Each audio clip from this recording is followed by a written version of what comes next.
Hey there, welcome to episode 121 of Mike's Collection. I'm Mike, and the part of my collection that I'm going to be talking about today is my ReAction figures. Now, if you're not familiar with ReAction figures, they are like new figures, but they're made to look like old figures. Specifically, the Kenner Star Wars figures of the late 70s, early 80s. Now, there were other toy lines around that time that all kind of shared that same Star Wars build, but Star Wars is by far the most popular toy line that had that articulation. So, for example, here is the original Boba Fett figure from... Oops, I just dropped his little gun. But this is the original Boba Fett figure that was produced by Kenner back in the day. And this is one of the first toy lines that really kind of popularized this scale too, the 3 3/4 inch scale. Because before this, G.I. Joes were 12-inch dolls and Megos were 8 or 10-inch dolls. So to create a little teeny action figure like this, the Star Wars brand is the one that really popularized it. And also the articulation. So they have 5 points of articulation. So 1 point on each leg, it can move forward and backward. There's nothing on the ankle, nothing at the knee. The arms, they can move up and down. You can't put them out to the side. You can't bend the elbow. You can't turn the wrist. And the head turns side to side. It can't look up and down or anything like that. So that is all the articulation. And so like I said, Kenner Star Wars figures were the most popular, but there was lots of other toys like this at the time. Now, one of the main reasons that G.I. Joe came along in 1982 and kind of dethroned Star Wars was because they had more increased articulation. G.I. Joes, they could bend at the knees and the elbows. That way they could sit inside of their vehicles better. And every wave of G.I. Joe got even better. Eventually their heads could bob up and down. They could swivel at the waist. They had joints so you could swivel kind of mid-arm and stuff like that. So, this is kind of quickly became outdated. It was the most popular thing for a while, and then we kind of moved past it as toy technology improved. And I just want to mention, I realize I'm a little red here. I'm picking that up on camera. I sat out on my deck all day reading, and I got a little too much sun. So, the face isn't too bad, but my legs are burning right now. They're super red. Anyway, so, that was the action figures of my youth. So, what ReAction figures are... They're modern figures now, but made to look like the crappy action figures of the old days. Now, not to say these are crappy. I actually think this is a fantastic figure. I love it. But I found characters like this. For one, this is not very screen accurate, but it's still very cool. One of my favorite toys of all time in my whole collection is the Walrus Man figure from the Kenner Star Wars line, but it looks nothing like the source material. It doesn't look like the Walrus Man in the movie. But I still thought these were fun figures. And it worked really well for robots and for creatures. I don't think it worked very well for the people because you couldn't get an actor's likeness. So, for example, this is Han Solo from the vintage Kenner line. And I don't think it looks like Harrison Ford. So, I just don't think it worked as well for these little people. But, for the monsters and stuff, I've got the Gamorrean Guard here. I thought they looked pretty great in this scale. So when I say crappy, I mean kind of just limited by the time. So the limited articulation, limited accessories, pretty basic. Just a figure on a card with maybe a weapon or two, perhaps. So that's what I had when I was a kid, and then figures just kept getting better. So we moved on to G.I. Joe, and now in the more modern age, we've got things like Marvel Legends and Star Wars Black Series. These things are bigger, they're more detailed. The sculpts are amazing. The paint apps are amazing. They come with more accessories than they can carry. So figures have gotten better, but there's still this kind of nostalgic connection for the toys of our youth, and some companies have really kind of caught on to that. And I didn't ever think I would want to go back to this really simple method of toys, but there is something charming about it. With nowadays, with a lot of my Marvel Legends and Black Series Star Wars figures, I'm worried that they're going to break, and some of them do. They've got a lot of when they have like double jointed elbows, sometimes it's just a little piece of plastic that's connecting this piece to this piece, and there's a third piece here, and it can break, especially on like female figures that have like thin ankles and thin wrists, and you've got wrist articulation, those snap off. When you've got all this different sculpted hair pieces coming off, they break. I've got all these figures on display around this room, and I'm always worried they're going to topple off the shelf and they could break into 1,000 pieces. And that sucks, but there's something, these guys are durable. Like, I've had these guys since I was a kid, and like, they still look great. And most of the paint is, isn't worn off. Most of them I still have their accessories. Hopefully I didn't lose his gun for good. I should be able to find that here. So yeah, there's just something charming about these ReAction figures, these action figures, and that's what ReAction figures are capturing. So as for that name, ReAction, I don't necessarily know where it comes from. I don't think it actually pertains to, somebody's reaction to these toys. I think the name means like they're revisiting action figures of our youth. So I think that's where the re-action figure comes in. So yeah, the line started a number of years ago. I don't know. I don't know, not that long ago. Let's say 6-7 years ago. Maybe even as much as 10, but I don't think it was that long. Anyway, and started with Funko. So the same company that makes Funko Pops. So they did the first ReAction figures. And the very first one was the Alien Xenomorph. And I'm not even really a big like aliens guy, but I bought that Xenomorph just because it was something different. It was, a 3 3/4 inch figure, which there wasn't a ton of them around at that point. Most companies had moved on to the 6-inch scale, and it had like this retro card, just a screenshot of the alien from the movie with like a little border around the card. It just looked like something I would have bought as a kid, and so it did kind of scratch that nostalgic itch. I thought it was going to be kind of like a one-off, so I thought, yeah, I'll buy that alien. I'm not going to open it. I'm just going to pin this on my wall and save it as a little collectible piece. But then the line expanded, and I didn't really want to get into it because I was telling myself these things are kind of a flash in the pan. I thought the same thing about Funko Pops. I thought these things are cute, but I'm not going to get into them because they're going to go away in a year or two. And ReAction figures, I thought, why would anybody really want to collect these when there's already so many, like, such better action figures available? But they seemed to catch on. People liked them. Admittedly, I liked them too.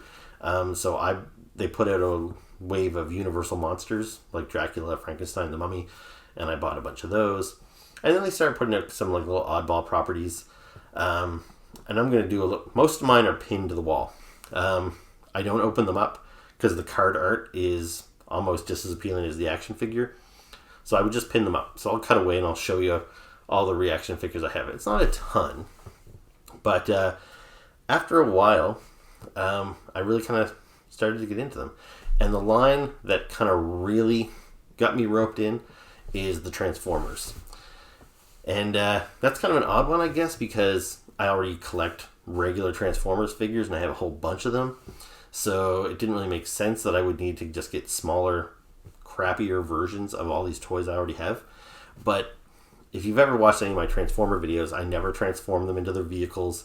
I just like the robots, and I always just wanted figures that looked like the characters from the Transformers cartoon. The Transformer toys nowadays are a lot better. Like the robot versions are like really good representations, but they still have a lot of extra clunky bits hanging off of them. The transformation kind of makes for some awkward robot modes sometimes.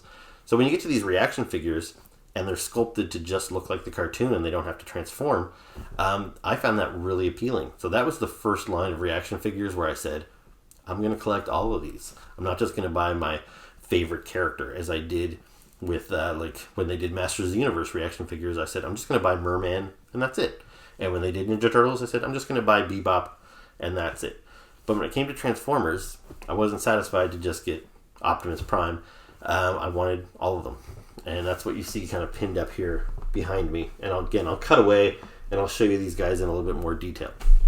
But once I really committed to that, because I think I've got over 20 of these Transformers now, I really kind of realized I like these ReAction figures. I think I want to get a few more of them. And especially lately, I've gotten quite a few. And I worry that I'm going to probably get quite a few more. So in this video, I'm going to show you all the new ReAction figures I've gotten. But before I do that, I'm going to just show you the collection that I already have so far. So yeah, without any further ado, let's get into it. So starting up in this corner of my room, you can see the Universal monsters that I have. So there was the Wolfman, the Mummy, the Creature from the Black Lagoon, and the Invisible Man. Next up, I got the Crow. The Crow is my all-time favorite movie, and that was only a one-figure deal, so it wasn't much of a commitment to get him. Next up, I've got the Boondock Saints. Now again, that's another movie that I really like, and I didn't have any action figures of these guys, and I knew it wasn't going to be an expansive line. It's just 2 characters, and then you're done with it. Next up here, I've got the Gorn from the classic Star Trek line. I'm not a big Star Trek guy, but I do like the look of this lizardy alien, so I picked him up. Next up here is Jack Skellington from Nightmare Before Christmas. I used to collect all kinds of Nightmare Before Christmas merchandise. I kind of gave up on that, but I thought I should at least get him, the main character. Next up, here's the alien that I mentioned earlier. So this is the first ReAction figure ever produced. And yeah, so pretty cool. Next up, there's Scarface. There's Johnny from the Karate Kid. The Rocketeer, who I thought was pretty cool because he's got a removable helmet and a removable pack. Now here's Merman. So I said earlier, when they started doing Masters of the Universe figures, they did quite a few of them. I want to say 20 to 30 different characters, different repaints. And I said, well, I already collect Masters of the Universe in their normal 6-inch scale, so I'm not going to buy a lot of them, but I got Merman my favorite. Now one thing you'll notice here is that the corner of the card, instead of saying ReAction, it says Super7. So I think this was around the time that Super7 took over the ReAction figure toys from Funko. So I don't necessarily quote me on that, but I think all of these ones here, because those are my earliest purchases, those were all produced by Funko. And then when you get to Merman, it was produced by Super7. So then we got Beastman. I just picked him up because he was on sale one day. And then I got Mantenna. He's my second favorite Masters of the Universe character. Now you will notice, even though this was produced by Super7, they did go back to putting the ReAction logo in the bottom corner. And I think that's something they have continued to do. So when they first took over the license, they labeled it Super7, but they've since gone back to ReAction. Here you'll see 4 different Hellboy figures that were produced by Super7. I've got a couple of Robotech ReAction figures. So here's the SDF-1, and here's the Zentradi Battle Pod. Here's my Bebop and Rocksteady from the Ninja Turtles line. Now I've got 6 Eddies from Iron Maiden. I think they've done probably about 10 of these different Iron Maiden variations, but yeah, I've just got the 6 of them here. And then here you'll see I've got a couple of Skeleton figures from the Rancid line. Here's a figure they did. This character is from the band Uncle. This is the kind of the mascot they use on their album art. And here are my Transformer reactions.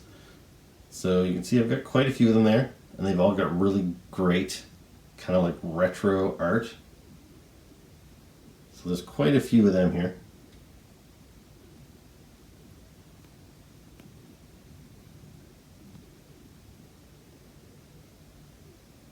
And including, they've done one large Transformer, which you'll see here on this wall. There's Devastator. Now he's on a bigger card because he's a larger figure.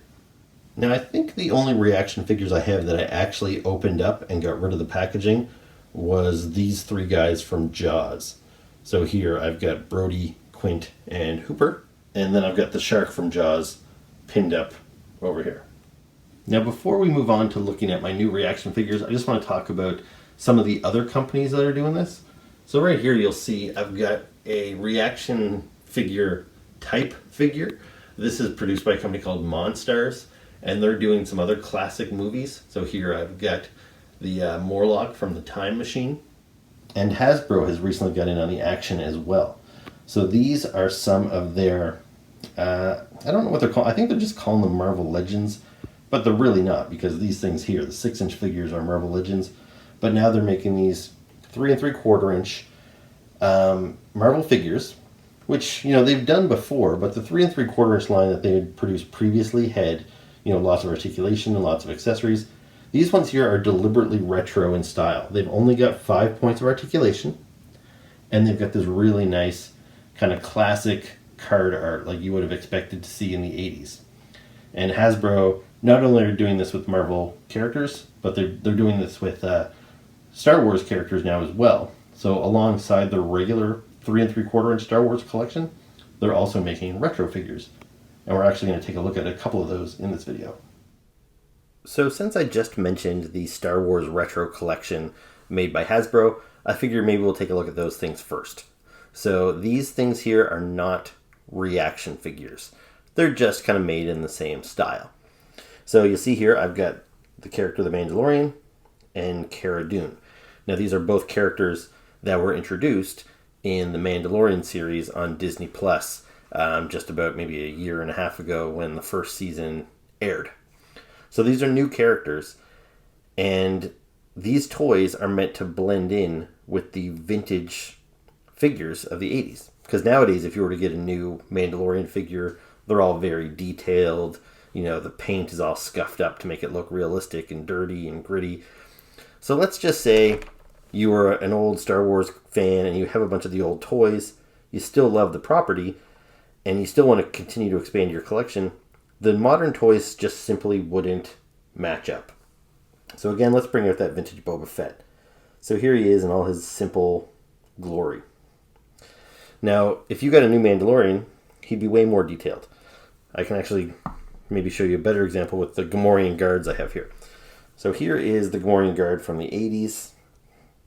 So very simple, not a ton of detail in the sculpt.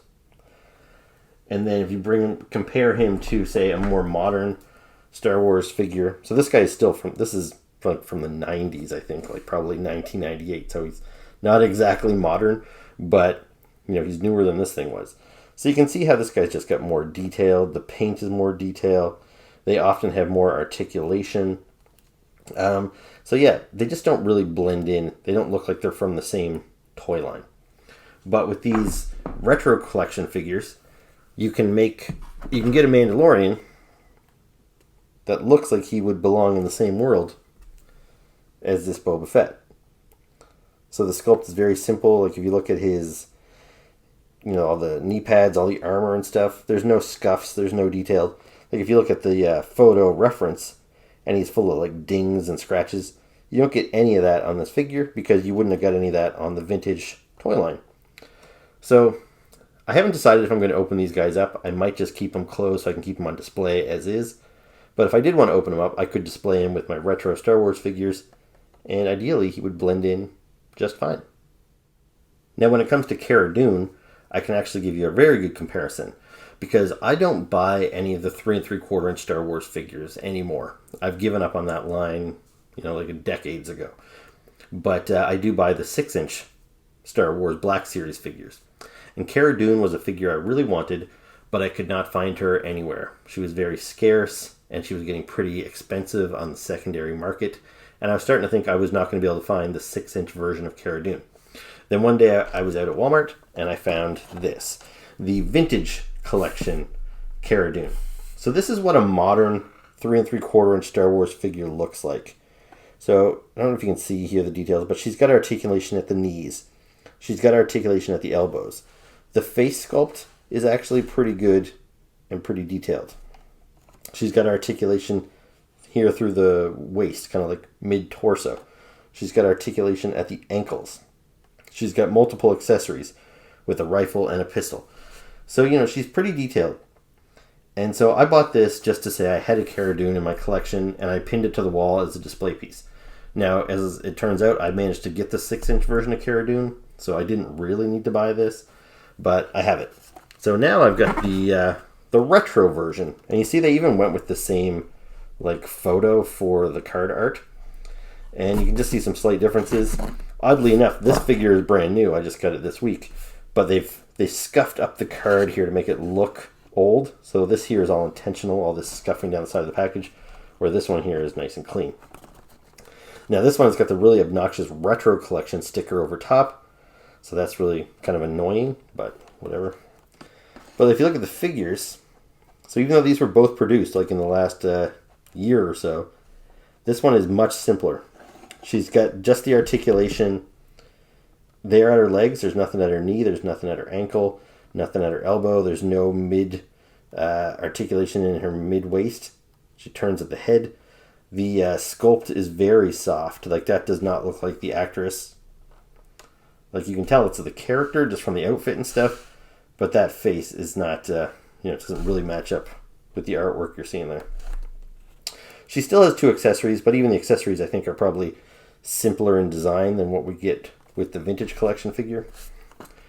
So yeah, depending on your taste, if you want to get detailed 3 3/4 inch Star Wars figures, you've got the vintage collection. If you're like me and you prefer the 6-inch figures, you can collect the Black Series.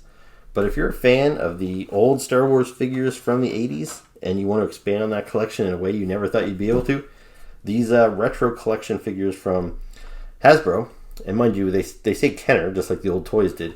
That's because Hasbro actually owns Kenner now, so they're just putting that on there kind of as a fun little nod. But really, these are produced by Hasbro. So there you go. These are the Mandalorian and Cara Dune retro figures from Hasbro. Okay, so now let's get into some actual ReAction figures produced by Super7. So this here is the Nosferatu from the movie of the same name. Now, this is not a universal monster. If you're not familiar with the story of Nosferatu, before the first officially licensed movie based on Bram Stoker's novel Dracula was produced in America, the Germans produced an unofficial version called Nosferatu. They didn't get the legal authority to do so. So they made this movie Nosferatu, and then the Bram Stoker's trust or whatever, his family sued, and they tried to get that movie totally destroyed. And then they made the version of Dracula that everybody knows and loves with Bela Lugosi as Dracula. But the Germans had a much creepier take on Dracula. And now they didn't even call it Dracula. They called this guy Count Orlok. I guess because they were trying to avoid legal disputes, but it didn't really pan out for them because it was pretty obvious that it was based on the novel Dracula. So here's Count Orlok. And so he's kind of standalone. The style of the packaging doesn't really match up with the Universal Monster figures, and that makes sense because he's not a Universal Monster. So, this is kind of a goofy-looking figure.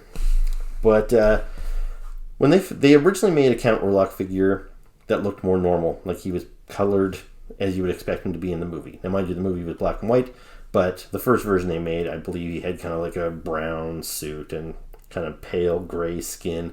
So that was the first figure. And then they actually made like a black and white one, so it would look like the black and white movie. And I considered getting both of those because I really do like the design of Count Orlok. But ultimately I passed because I was trying not to buy too many of these Super 7 ReAction figures at the time. But I finally caved and got this one. So I think this is the third version of him. It could even be the fourth or the fifth. I don't know. Super 7 tends to do a lot of repaints of their ReAction figures. This here is the glow-in-the-dark one, if you couldn't already tell.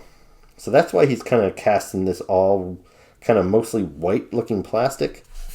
But it advertises right there, glow-in-the-dark. The back of the packaging, again, they give you a little write-up about Count Orlok. This graphic here to try and show you how he glows in the dark.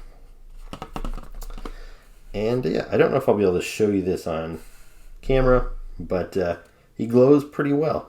I've got a still image here that I took for my Instagram, and you can see he looks pretty good glowing in the dark. So there you go. That's Count Orlok. And again, like with a lot of these guys, I'm probably not going to open him. So I know this isn't much fun to show you. I can't really show you his articulation and all that sort of stuff, but these guys all have 5 points of articulation, so there's not a whole lot to see. You get the idea. And so he's pretty cool, and I think this guy's going to look pretty nice pinned up on the wall. This here is another glow-in-the-dark ReAction figure from Super 7.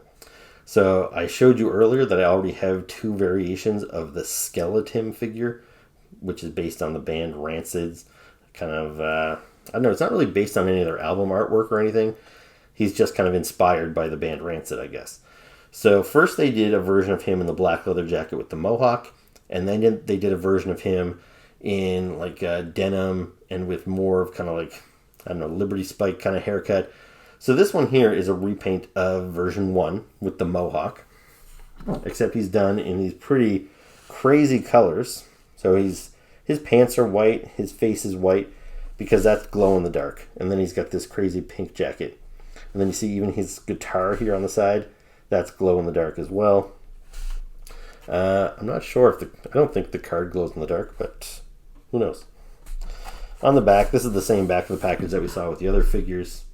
Just advertises some of the other figures that they've made. And yeah, I just really love this skeleton design. I'm not even like a diehard Rancid fan, but you know, who doesn't love a punk rock skeleton? I think this guy looks great. And even though this guy's colors are pretty out there, this might very well be my favorite of the three. I think he looks really awesome.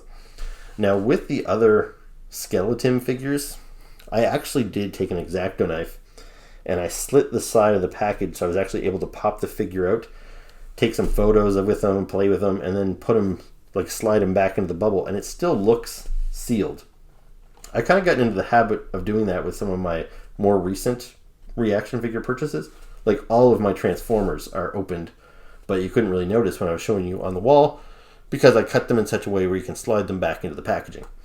So I don't know if I'm going to bother doing that with this guy, because I did already open up the other skeletons and I had a chance to fiddle around with them, take some pictures of them. So I don't know if I really feel the need to open this guy up, but he does look pretty great.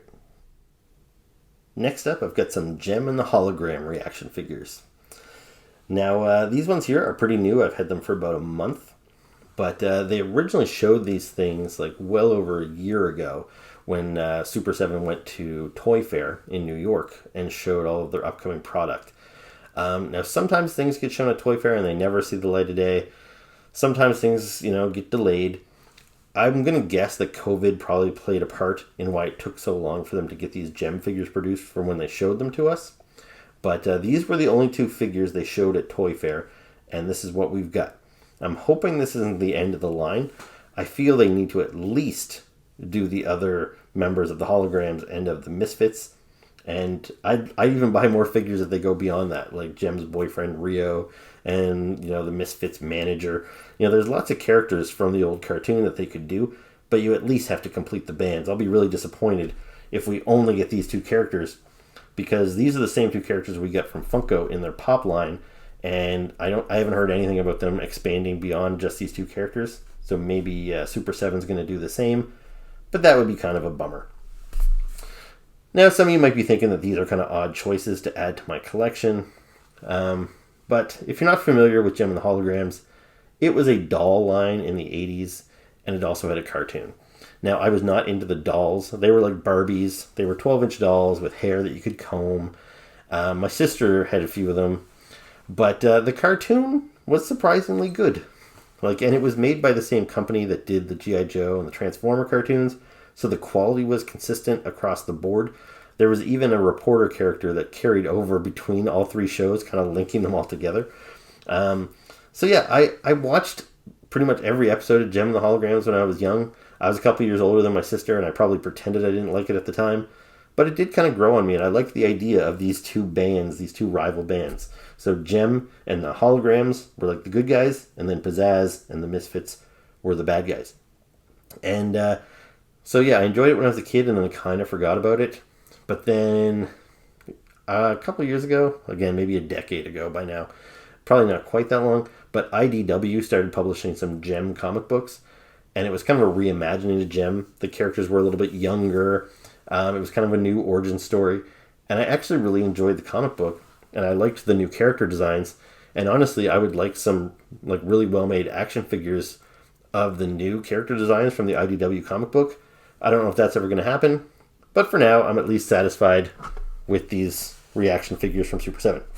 So they're going to reflect the light pretty bad here. You can see my ring light here, because they've got this kind of foil packaging that's very reflective of the light, but it's pretty cool. It makes sense for a rock star to have this reflective packaging, so you get all this rainbow shimmer on there. So the packaging's really nice. This is what Gem looked like in the 80s. That's what the cartoon and all the kind of artwork looked like. Now, this action figure, I don't think really lives up to the artwork. Her hair is flat, her dress is boring. Maybe if they could have used some metallic paint on the figure, even for just the little belt here. If they had painted that like a reflective silver, that would have helped. but like this figure looks like she could just be in like her house coat or pajamas or something. It's really kind of bland and disappointing for Gem and the Holograms, I gotta say. Her accessory there, she comes with a microphone. Gem didn't play any instruments, I don't think, so that's all she gets. The back of the package comes with a little kind of like bio, and it shows the other figure in the line. Again, this is a little disappointing. Maybe if it said collect them all and it showed the other like 8 characters, then I would know that at least there were plans to do those characters in the future. But right now, it seems like this is all we're going to get. So yeah, there's Gem. Now let's take a look at Pizzazz. So she's the leader of the bad guys. Now, these figures aren't the most attractive.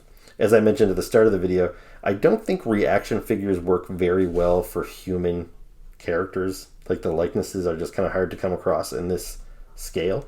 But, you know, they look pretty good. Like I think Pizzazz is more successful than Gem. And her outfit is more exciting too, with the kind of weird animal print and the one long sock, and then she's got a better accessory too. She's got a guitar back there. Looks like it's kind of the matches up with the artwork here of the yellow, you know, interesting design on the guitar. Back of the package, same thing. And yeah, it's still got that reflective packaging. So yeah, I think these guys are a lot of fun, and I really hope we get the rest of the team. So this set here was originally intended to be a San Diego Comic-Con exclusive for 2020, but because of the pandemic, all the comic conventions were canceled. So rather than be for sale exclusively at the con, this thing was made available online, and that's how I was able to get one. Now, I actually sat on it for quite a while, even though I was tempted right from the get-go. However, it didn't sell out right away, and it's been available at Big Bad Toy Store for several months, so I finally caved and bought it. So you see on this outside box here, it shows a picture of a canister from TCRI. So this is the canister that contained the mutagen that mutated the Ninja Turtles. And yeah, so it talks about there being mutagen ooze, one toxic canister inside. Shows you the contents of the box. 4 turtles, weapons, pizza. And on the box there, you get this kind of like biohazard logo. Now, when you open up this box, inside there is a reflective canister. So you see it says Turtles, TCRI, again, the name of the company that made the mutagen. And so this is a really cool container because it's reflective. It looks metallic, and then this would be where the glass is supposed to be on this canister, where you can see the mutagen bubbling around inside of it. So pretty cool packaging. And this thing has just got a lid on the top that comes right off, and then you pull the 4 figures right out of there. And so you can see they're just in these green plastic bags, and there's two turtles per card. So let's open that up and take a look at it. So here you see the 4 turtles. So 2 per card. The card doesn't really have any graphics on it other than the bubbling green ooze behind it. Nothing on the back other than the Ninja Turtles logo. And yeah, so inside you can see the figures with their weapons, with their slice of pizza. No difference on this set here. Same stuff. So there you go. Let's pop these guys open and take a look at them outside of the packaging. So here are my ReAction Ninja Turtles outside of the packaging. So we got all 4 guys: Leo, Donnie, Michelangelo, Raphael. Now, as I mentioned, these guys here were part of what was supposed to be a Comic-Con exclusive. I bought them at Big Bad Toy Store. And I think these guys look great, but I resisted on buying these for a long time. It's kind of like when the Masters of the Universe ReAction figures came out. I thought they were awesome. I love Masters of the Universe, but I'm buying Masters of the Universe classics. I have a bunch of them. I already have a bunch of Masters of the Universe, like the vintage figures from the 80s. I collected Masters of the Universe when it got relaunched in 2002, and now I'm buying the Funko Pops of Masters of the Universe. And as of this year, I started collecting the Masters of the Universe Origins figures. That means I've got most of these Masters of the Universe characters like 3, 4, 5, sometimes 6, 7 times, and it just gets a little out of hand. I collect a lot of different brands, If I only collected Masters of the Universe, I would say, sure, I'll buy all the ReAction figures too. But you got to draw the line somewhere. And with these Ninja Turtles, when they came out, I thought they were a lot of fun. Like, I really like the proportions of them. I like the simplicity of them. I think they're great. So, of course, the 4 Turtles came out in their standard colors, kind of based on the look from the vintage Playmates toy line. So all the Turtles were like a different shade of green. They all had their signature weapons. They were all pretty simple. But again, I thought, you know what? I can't buy these things. For one, ReAction figures are pretty expensive. I maybe should mention that. You would expect a figure like this in this day and age to maybe cost you, like I'm in Canada, I would pay I think $15 is reasonable for these figures. They're so simple. They don't have much in the way of accessories. But they cost here like $25, sometimes maybe even more, if you're talking about these exclusives. And it just seems kind of crazy for what you get. Like, you can get a really detailed 6-inch figure with lots of accessories for like the same price. Now, Super7 is a smaller kind of boutique retailer, so that's kind of the justification, I guess. But it is hard to spend, $100 on just these 4 little figures. So that's one reason why I don't buy a lot of them. But also, when it comes to Ninja Turtles, sort of the same as Masters of the Universe. I just have these characters so many times already. I still have my vintage Ninja Turtles that I had when I was a kid from the 80s. Then I have the 2012 reboot figures of the Ninja Turtles. Then I have NECA's Ninja Turtle figures based on their look from the original Eastman and Laird cartoons or comic books. Then I have NECA's Turtle figures based on the animated line, and I also have NECA's figures based on the live action movie. And I'm also collecting Super 7's Ultimate Ninja Turtle line, which is a line of 6-inch figures, highly detailed, based on the vintage toy line. So I've got all 4 Turtles in those formats already. So even though I thought the little guys were cute, I was like, I'm not going to buy them. But then I've got the Nosferatu, and I got the Skeletim glow-in-the-dark ones that I already showed you. And I thought, man, these guys are kind of fun. I kind of like the little glow-in-the-dark figures. It's just kind of a neat little quirk. And when they released the Ninja Turtles, all in this glow-in-the-dark color scheme, I thought, well, you know what? At least these guys are going to look different from all the other Ninja Turtles in my Ninja Turtle display. These guys are they're almost like yellowy. Like I don't know if it's picking up on camera, but it's kind of like it's greenish, it's yellowish, it's almost whitish. It's a weird color for them to get that glow-in-the-dark effect. And it doesn't look like any other Turtles on my shelf, that's for sure. The chest here, this bright green, that's totally different. Their weapons are all cast in glow-in-the-dark plastic as well. So yeah, I kind of justified it thinking, okay, they look different, the packaging is neat, these are like a limited edition, the other ones are still readily available, in the standard colors, but these guys here I figured would eventually sell out, and then you wouldn't be able to get another chance at them. So I thought, what the hell, I did it, and I don't regret it. I think these guys are really cool. The only thing I regret is that I like them so much, I'm kind of actually tempted to go back and get them in their standard colors now. So it would be the exact same figures, just kind of in their more traditional green, like darker green shades.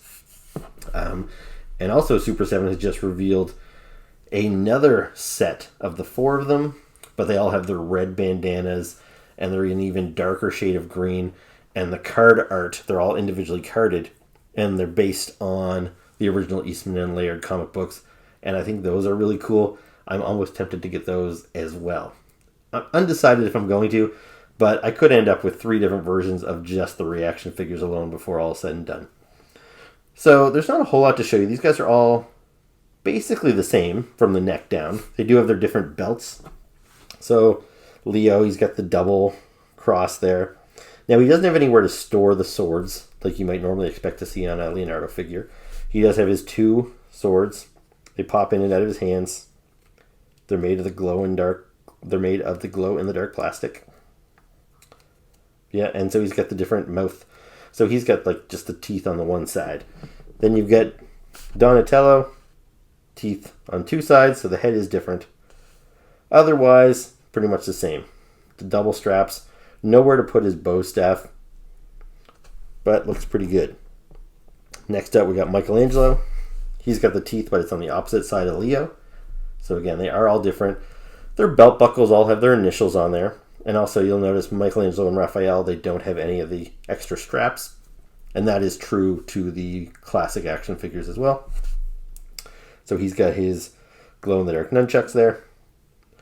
But otherwise, pretty much the same. And then Raphael. Now his head, he's got teeth. It's different than Donatello because Donatello's got his mouth closed in the middle. But Raphael's the only one where you can see his teeth all the way across. So all 4 head sculpts are unique.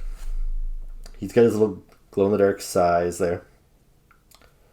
But otherwise, from the neck down, it looks pretty good. So yeah, I really do kind of love these things. They're very simple.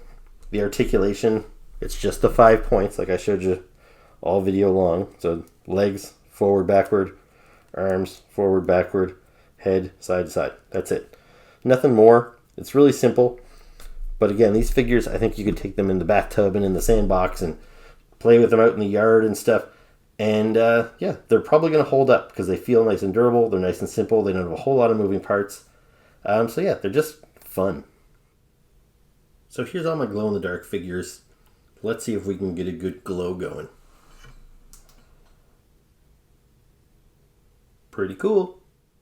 So as you saw at the start of my video, I usually like to keep ReAction figures carded, or even if I open them, I usually just slice the side of the packaging so I can kind of tuck the figure back inside of the packaging so it looks like I never opened it. And that way I don't really have any ReAction figures kind of just laying around to play with the exception of those 3 Jaws figures. Now the reason I opened up those Ninja Turtles is because, as you saw, they kind of had unique packaging. Even though, you know, the canister packaging was really neat, they didn't have like cool card art to display and hang on the wall. So those guys I'm going to open up, and I'm going to find a home for them. They might go in the glass cabinets I have for my other Ninja Turtle figures. So this here's another ReAction figure that I'm going to have out and about. And this here is another alien xenomorph. And this guy here I just got last week. Now, the alien xenomorph is the first ReAction figure ever made and the first one I ever got. But that line has gone on, and they've produced all kinds of different aliens over the years since that first figure came out. And my local comic shop, Strange Adventures, recently got in these blind boxes. So, and this is what I'm talking about with these things being expensive. So this here is $14. And considering, you know, that's, you know, it's about $10 less than you pay for one, you know, on a card. But the card is part of the appeal. And also, there's only 4 different options that you could get in this blind box. So if I was buying these trying to get all 4, and I ended up with a couple of doubles, you know, at $14 a pop, that adds up. So it's very expensive to gamble on these things. Now for me, there's a black one with green spattered blood. There's a purple translucent one. There's this kind of red and black one. And then the last one, I believe, is one of the astronauts. So I don't have any of these alien figures, and I thought, you know what the hell? I'll buy one. I'll be happy with any one that I get, but I'm not going to buy 2 because I really don't want to end up with the same one possibly twice. But I was hoping it would be one of the 3 aliens and not the astronaut guy. So I have already opened this up, but this is what it looks like. You get this little blind box, so you don't know what's in there. You pop it open, and then I think there was actually another bag inside. But here's the guy that I got in my blind box. So this is a translucent purple xenomorph alien. So very simple articulation, arms up and down, legs forward and back. Now this guy does cheat a little bit on the 5 points of articulation because he's got a tail that moves. And his head, it moves from side to side as well. And then he's got some extra features. His little alien tongue pops out there. And I've got it held on with the elastic. It came with it like this. But this actual dome can actually be removed from his head. But when I took the elastic off, I found it didn't stay in place very well, and it was falling off all the time. And there's not much difference between it being on and being off. So I thought, you know what, I'm just going to leave the elastic on there so it stays in place. But yeah, I really like the details of this guy. I think the translucent purple one is probably the coolest out of the blind boxes, so I'm glad I ended up with him.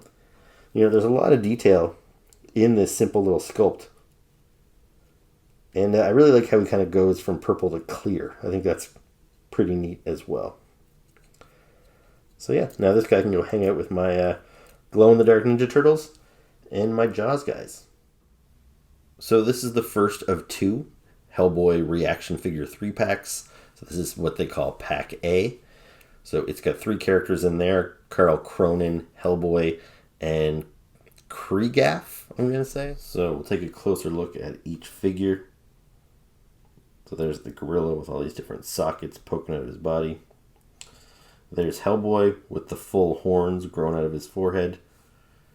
And there is Cronin, the Nazi. And you see there's some Magnolia artwork on the top of the packaging. This is Hellboy with his full horns and his crown of hell. There's some more artwork on the side of Hellboy with his full horns. And on the other side, we've got a picture of Hellboy by Magnolia with his horns sanded off. On the back of the packaging, you've got some artwork representing each of the 3 characters in this set. And there's also a cross promotion with Pack B and the 3 characters available in there, which we're going to take a look at in a minute. So here is the other ReAction figure 3-pack. This is Pack B, and it contains Rasputin, Hellboy, and Johann Kraus. Here's a closer look at each of the figures.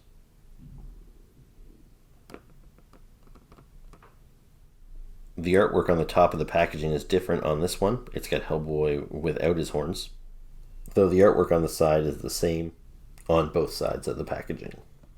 And the back of the packaging is the exact same also, with the cross promotion for Pack A.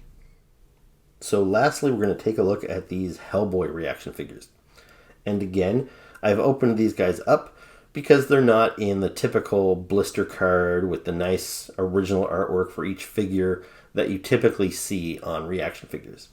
When it does come on the individual card, that artwork is part of the appeal, so I like to keep that up on the wall. With these guys here in the boxes that I showed you, I don't know if they're worth pinning to the wall that way. The figures, they don't look very, I don't know, they don't look nice enough to display, really. It just kind of takes up room on my wall. I'd rather open them up, and they're easier to display this way. So here are the 6 figures. Now these figures came out the same time as the other 4 that I showed you earlier pinned to the wall. And I absolutely love Hellboy. Hellboy and the spin-off BPRD comic book are probably my favorite comic book series of all time. I'm a huge fan of it. The movies, they've had mixed results and stuff, but I've actually enjoyed all 3 Hellboy movies, the animated movies. I don't think any of them come close to the comic book, though. I think the comic book is just great.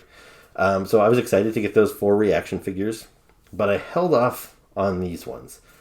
Now, the reason being, I don't know, they just seemed too expensive for me. I know I already just mentioned that these figures are pretty expensive individually. They cost about $25. But when you see the 3 of them in a box set together for $75, and they don't have that cool card art, and the fact that I already have Hellboy on my wall in the individual card. Now, the one I have carded on the wall, he has a trench coat, but essentially it's the same figure as these guys with the trench coat. So if I was paying $75, I was not getting the benefit of the card, and one of the 3 figures in each set was a duplicate. So I couldn't justify the price. So I passed on these for a long time. Every time I would go into my local comic shop, Strange Adventures, I would see these guys sitting on the wall, and I'd be tempted. I thought maybe I should ask Cal, the owner, if he'd be willing to maybe, haggle a little bit and drop the price. But I prefer not to haggle with them, too much.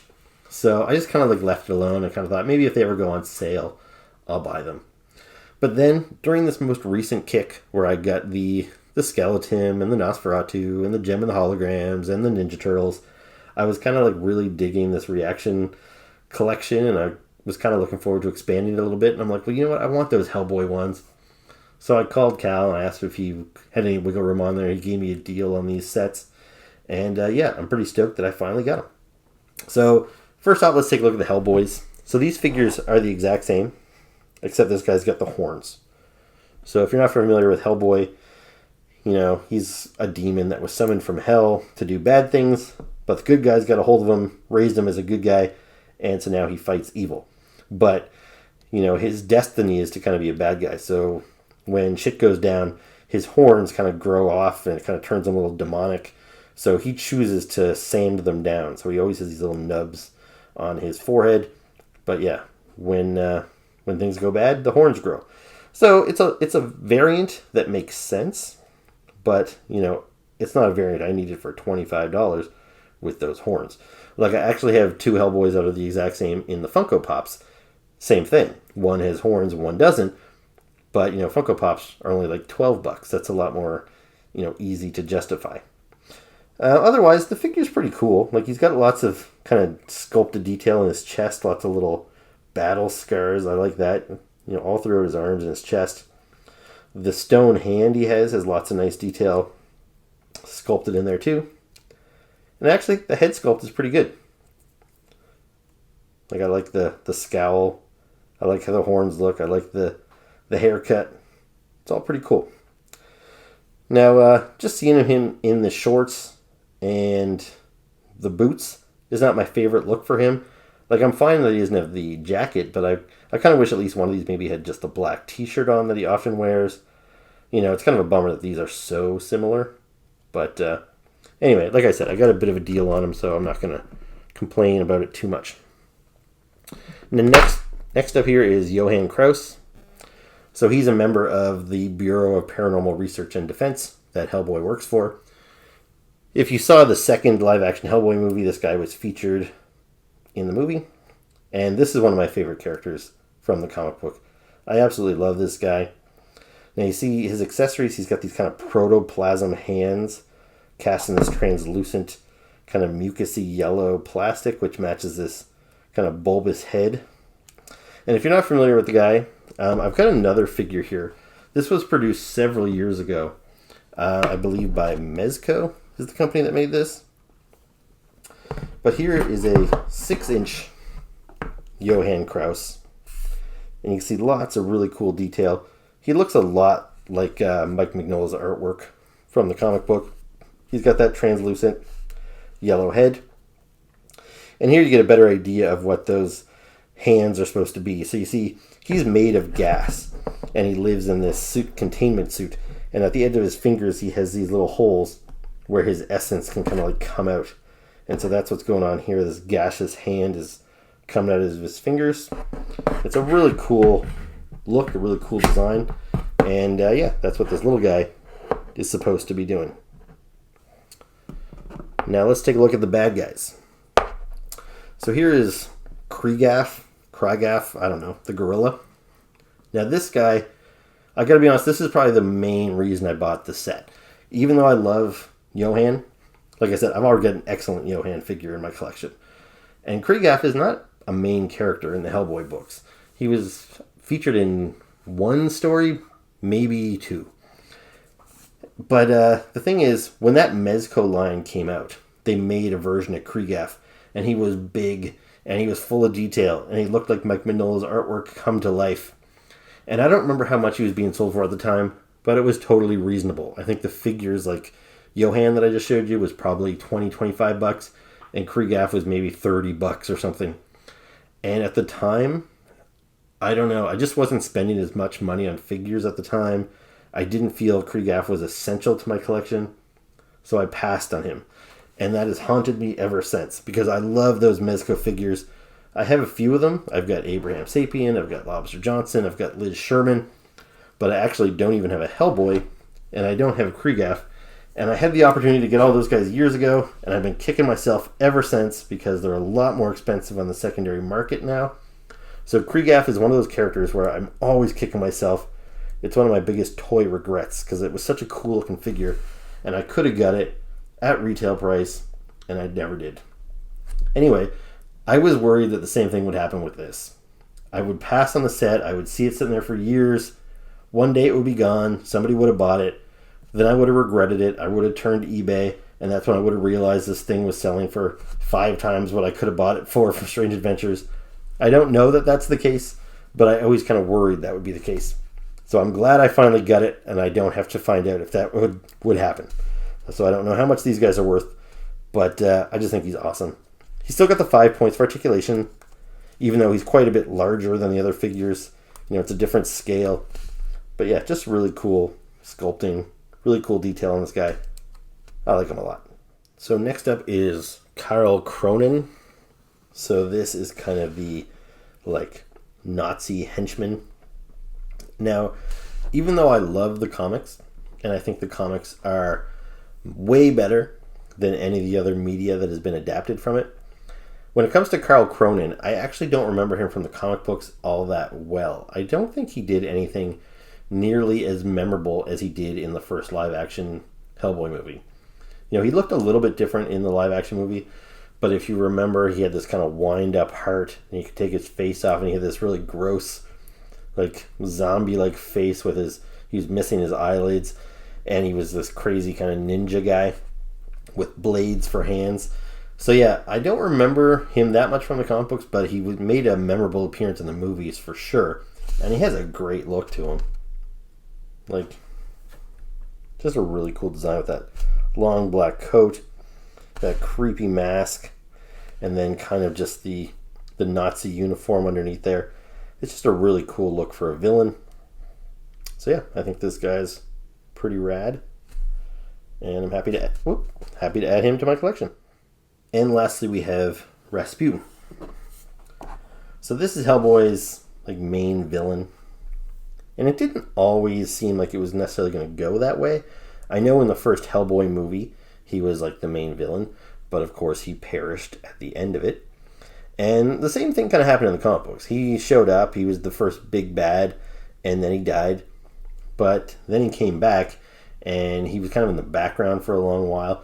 And in the end of the Hellboy series, this guy definitely played a pretty big role. So yeah, this character ended up being a lot more important than I initially thought he was going to be in the comic books. And yeah, this figure represents him very well. You know, it's for a reaction figure, you know, and they're simple and they usually don't represent humans very well. This is actually one of the better humans I've seen, maybe partly because it's not supposed to represent like a real actor or anything. This is based on his comic book look. But yeah, I think he looks great. So yeah, he's it's kind of funny because he's supposed to be in a cloak, and yet he still has the 5 points for articulation, so you can still move his legs apart. That was true of some of the cloaked characters in the original Star Wars line too. Like Obi-Wan Kenobi had long draped kind of pants like that, and it looked kind of funny when you made him walk like this. But yeah, overall, lots of great little painted detail with the pentagram and the dragon symbol, the skull and crossbones there. Really cool stuff. So yeah, another really cool reaction figure to add to my collection. Okay, so that was my reaction figure collection. I hope you enjoyed it. Yeah, let me know in the comments below. Are you collecting reaction figures? Are you collecting just certain lines? Yeah, I'm always interested to hear about what you guys are doing, so please comment below. And, subscribe to the channel, like the video, all that stuff is appreciated. So, yeah, I guess that's it for now. I'll be back probably in a week or so with another video, so I'll see you then. So have a good one. Ciao.